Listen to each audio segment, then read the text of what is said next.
Tim gugus tugas COVID-19 Tebing Tinggi lakukan rapid test kepada pengunjung kafe.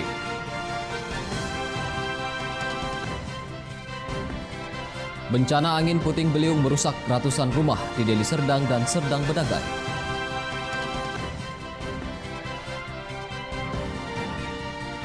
Pemerintah Kabupaten Deiri menyalurkan bantuan sembako kepada guru dan tutor PAUD.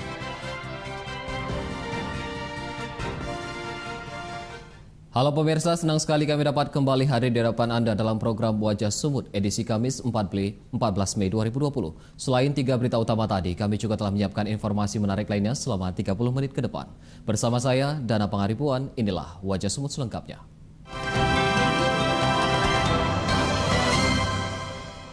Kasus positif COVID-19 di Sumatera Utara meningkat sebanyak 2 kasus menjadi 200 kasus. Sementara jumlah PDP yang masih menjalani perawatan sebanyak 162 pasien.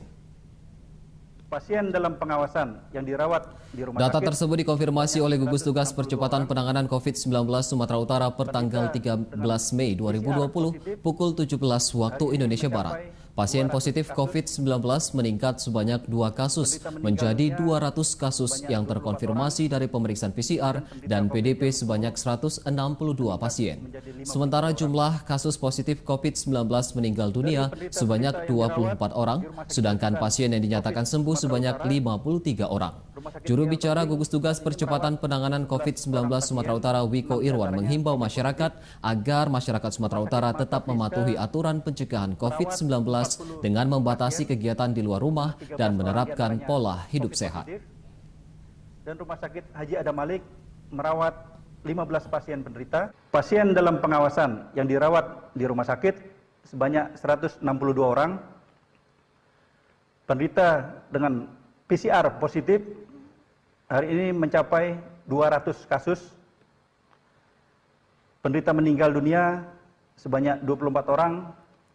Dan penderita COVID yang sembuh meningkat menjadi 53 orang.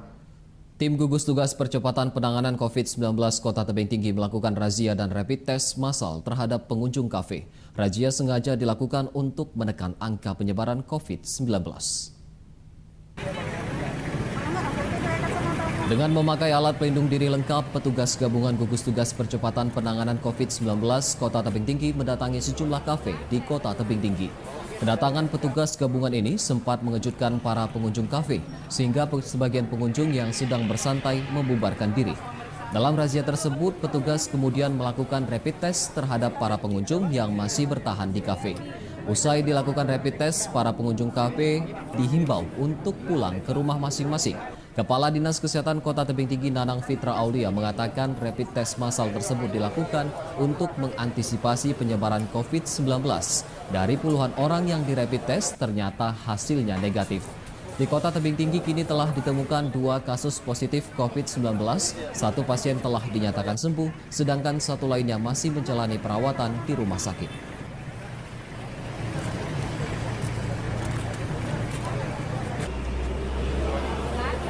Pemirsa, pendaftaran warga penerima bantuan sosial tunai di kantor Dinas Sosial Medan membludak dan melanggar aturan physical distancing.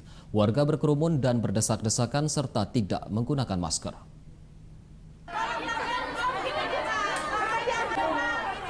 Beginilah suasana di kantor Dinas Sosial Kota Medan di Jalan Pinang Baris, Medan pada Rabu pagi kemarin. Ratusan warga berdesak-desakan dan mengabaikan aturan physical distancing untuk mendaftarkan diri sebagai penerima bantuan sosial tunai dari pemerintah. Selain itu, sejumlah warga juga terlihat tidak menggunakan masker. Kadis Sosial Kota Medan Endar Lubis menyesalkan terjadinya kerumunan warga tersebut. Endar Lubis mengatakan sebelumnya pihaknya telah menghimbau warga untuk mematuhi physical distancing sesuai protokol COVID-19 saat mendaftarkan diri. Namun warga terus berdatangan dan akhirnya berkerumun demi mendapatkan bantuan. Kota Medan mendapatkan kuota 63.000 kepala keluarga penerima bantuan sosial dari Kementerian Sosial Republik Indonesia senilai Rp600.000 yang akan diterima selama 3 bulan ke depan.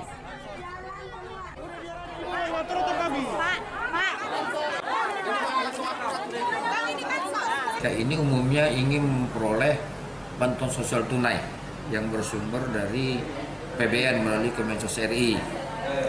Nah, jadi perlu saya sampaikan bahwa Ini kepentingan kita bersama. Kita yang hadir di sini semua, kita tidak tahu siapa di antara kita yang kena. Kita harus putus mata rantai, enggak juga. Jadi sampai hari ini kami nggak mampu lagi, kami minta. Guna mendukung kinerja tim medis melawan COVID-19, Kodim 0208 Asahan menyalurkan bantuan alat pelindung diri kepada RSUD Tengku Mansur Tanjung Balai. Sebelumnya pihak rumah sakit mengaku kekurangan APD dan telah membuat surat permintaan bantuan ke sejumlah apoteker. Penyerahan bantuan APD Kodim 0208 Asahan diberikan secara simbolis kepada pihak RSUD Tengku Mansur pada Kamis lalu. Adapun APD yang diberikan diantaranya berupa masker, pakaian hazmat, dan pelindung wajah. Dalam kesempatan tersebut, pihak rumah sakit berterima kasih atas bantuan yang diberikan, di mana sebelumnya mereka mengaku kekurangan APD dan telah membuat surat untuk meminta bantuan APD ke sejumlah apoteker di kota Tanjung Balai. Sementara menurut perwira penghubung Kodim 0208, Mayor Indra Bakti, bantuan tersebut diharapkan dapat bermanfaat dalam mendukung kinerja tim medis melawan COVID-19. Kami dari Rumah Sakit Umum pertama-tama kami dulu mengucapkan terima kasih banyak kepada Dandim Hasan atas bantuannya. Jadi sekali lagi kalau kami dari manajemen masih sangat mengharapkan bantuannya lagi karena kita memang untuk menangani COVID ini. Pemirsa, usai jeda akan hadir informasi mengenai bencana angin puting beliung merusak ratusan rumah di Deli Serdang dan Serdang Bedagai. Tetaplah bersama kami.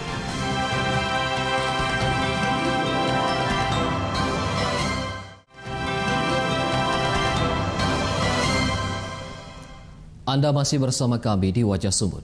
Pasca teridentifikasinya 7 jenazah korban kebakaran MT Jack Lila, kedatangan jenazah diwarnai isak tangis keluarga di rumah duka.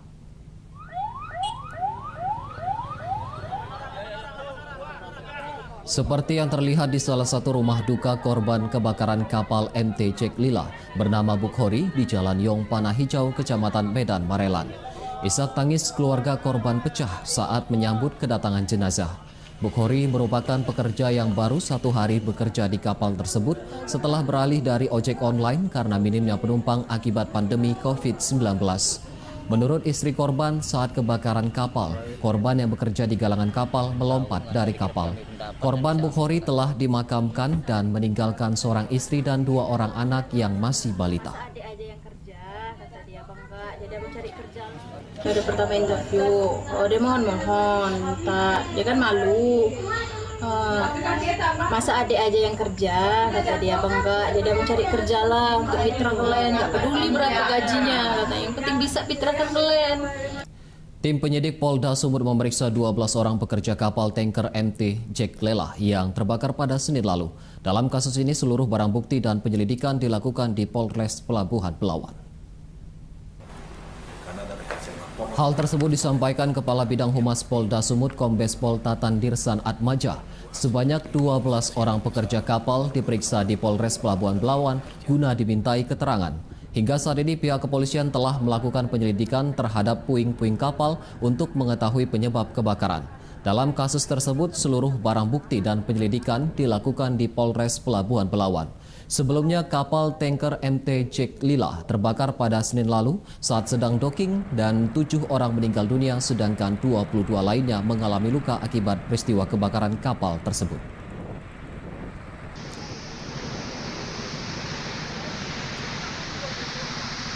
Kita ke berita selanjutnya. Hujan deras disertai angin kencang melanda Kecamatan Labuhan Deli, Deli Serdang, menyebabkan ratusan rumah warga rusak. Akibatnya warga terpaksa mengungsi dan 8 orang mengalami luka ringan.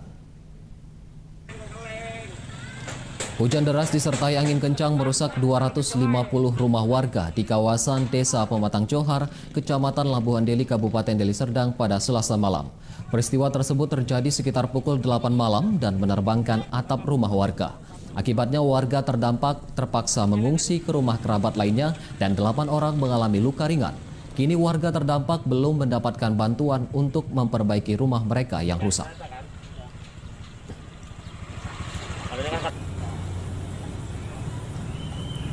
Sementara peristiwa angin puting beliung juga merusak ratusan rumah di 4 kecamatan di Serdang Bedagai pada Selasa lalu. Tidak ada korban jiwa dalam kejadian ini, namun sejumlah warga terluka karena tertimpa material bangunan.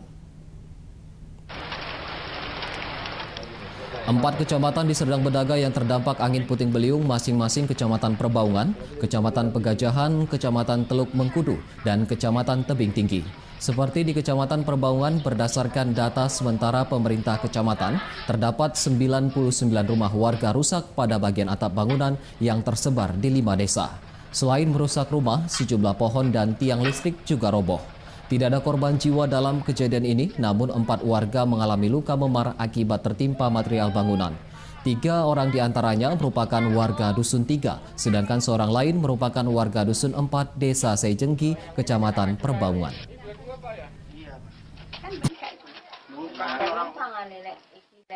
Sementara saat ini yang masuk data laporan kita dan yang sudah kita kunjungi dari 5 desa itu ada 99 rumah. Sementara ini. Tapi saya rasa ini akan bertambah karena ada beberapa desa yang belum melapor. Mungkin kami juga nanti akan terjun. Kita ke berita selanjutnya. 1 unit rumah di Medan ludes terbakar diduga akibat hubungan pendek arus listrik. 3 orang anak penghuni rumah mengalami luka dan telah dilarikan ke rumah sakit. Inilah rekaman video amatir saat kebakaran melanda 1 unit rumah warga di Kelurahan Martubung, Kecamatan Medan Labuhan Medan pada Rabu sore. Api dengan cepat membesar dan membakar seluruh bangunan rumah dikarenakan banyaknya bahan yang mudah terbakar. Pemadaman api dapat dilakukan 1 jam kemudian setelah warga bergotong royong memadamkan api dengan alat seadanya. Menurut warga, api diduga berasal dari hubungan pendek arus listrik di rumah korban. Akibat kebakaran, 3 orang anak yang sedang tidur di dalam rumah sempat terjebak dan mengalami luka bakar sehingga harus dilarikan ke Rumah Sakit Deli di Medan Labuhan.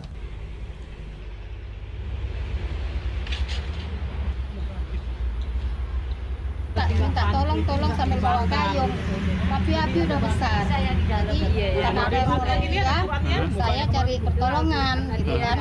Tapi nggak bilang dia bahwa ada cucunya, mungkin dia bingung kali ya. Setelah suaminya dikasih tahu, dikabari pulang, tanya cucunya, rupanya cucunya masih di dalam. Sajalah orang di dalam kamar mandi dan satu ember. Salah satu rumah di kawasan Komplek Cemara Asri Deli Serdang rusak parah diduga dikarenakan ledakan gas dari dalam rumah. Akibatnya 1 orang anak mengalami luka dan 2 unit mobil rusak terkena serpihan bangunan rumah.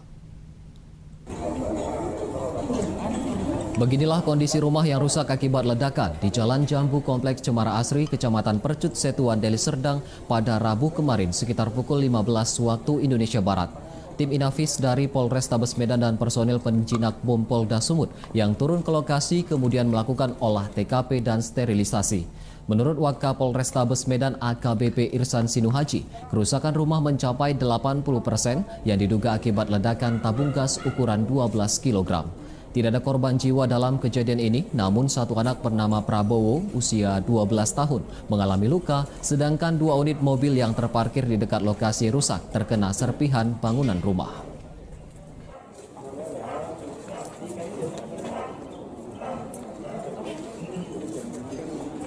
Kami dapat sampaikan bahwa ini bukan akibat bahan peledak, bukan akibat daripada kegiatan kelompok tertentu, bukan.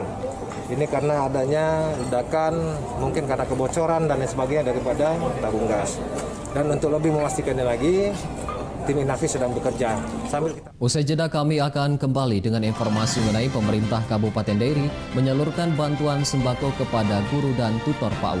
Tetaplah bersama kami.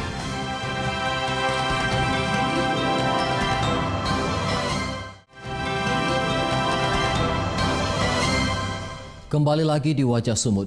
Puluhan warga mendatangi kantor Dinas Sosial Tanjung Balai memprotes pembagian bantuan pangan non-tunai dari pemerintah yang tidak mereka dapatkan. Warga menuding ada diskriminasi dalam penyaluran bantuan. Dari di sini, pemerintah Tanjung Balai mengusulkan ke sana. Aksi protes warga di kantor Dinas Sosial Tanjung Balai berlangsung pada Rabu sore kemarin. Puluhan warga yang umumnya kaum ibu ini memprotes penyaluran bantuan pangan non-tunai atau BPNT yang tidak menyentuh warga miskin di sejumlah wilayah di Tanjung Balai. Terkait persoalan tersebut, Wali Kota Tanjung Balai Muhammad Syahrial meminta maaf dan menyesalkan data penerima bantuan yang dikeluarkan oleh pemerintah. Wali Kota berjanji akan melakukan pendataan ulang agar penyaluran bantuan ke depannya bisa tepat sasaran. Berdasarkan data, jumlah penerima BPNT di Kota Tanjung Balai berjumlah 17.545 orang. Saya menengok ada kesenjangan yang diputuskan oleh pemerintah pusat.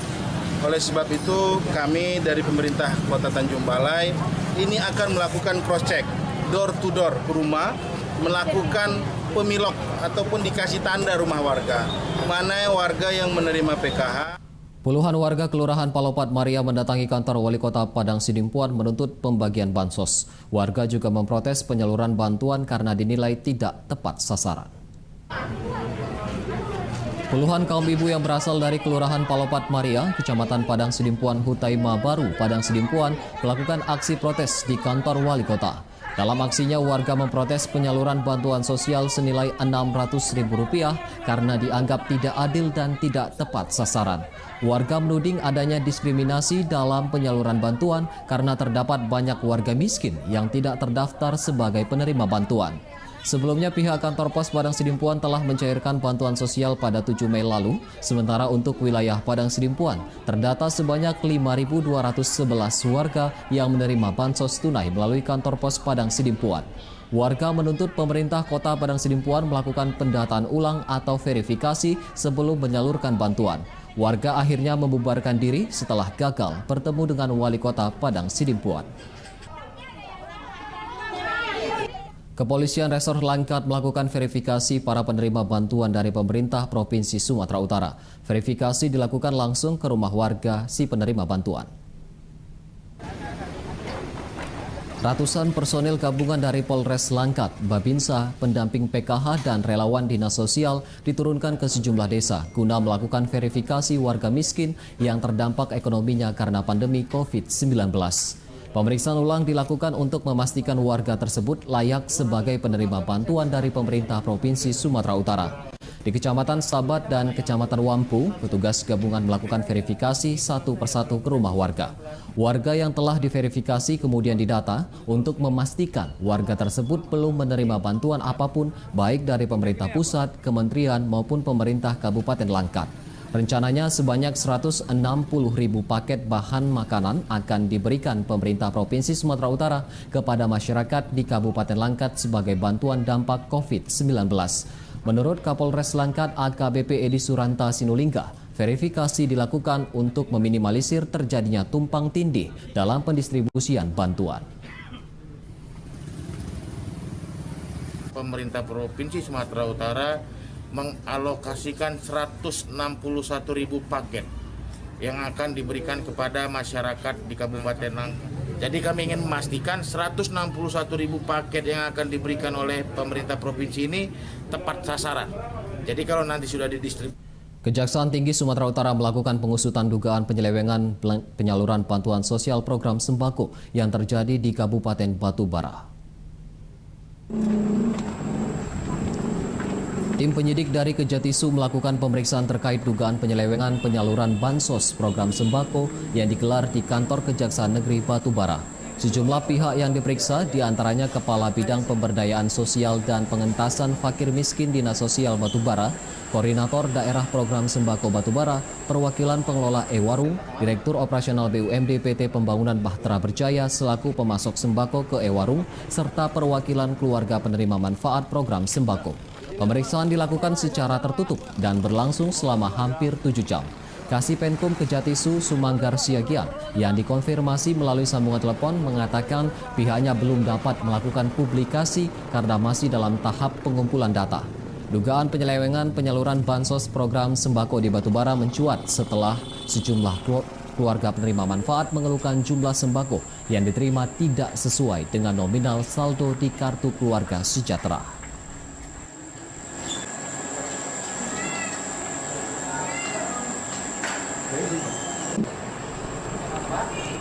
Pemerintah Kabupaten Dairi menyalurkan bantuan berupa sembako kepada seluruh tutor PAUD di Kabupaten Dairi yang terdampak perekonomiannya akibat pandemi COVID-19. Penyerahan bantuan sembako diberikan langsung Bunda PAUD Romi Mariani Edi Brutu kepada 22 pengajar di 6 PAUD yang tersebar di 4 desa Kecamatan Sitinjo, Kabupaten Dairi. Bantuan paket sembako diberikan dengan menerapkan protap kesehatan COVID-19 dengan menggunakan masker dan menjaga jarak. Menurut Bunda PAUD, bantuan diberikan karena PAUD tidak mampu membayarkan gaji para tutor di tengah pandemi COVID-19. Selain bantuan sembako, rencananya Pemkab Dairi juga akan memberikan insentif kepada tutor PAUD yang dianggarkan melalui dana desa sesuai domisili PAUD masing-masing. Kedepan, bantuan sembako juga akan diserahkan ke tutor PAUD lainnya yang bertugas di 210 PAUD di 15 kecamatan yang ada di Kabupaten Dairi.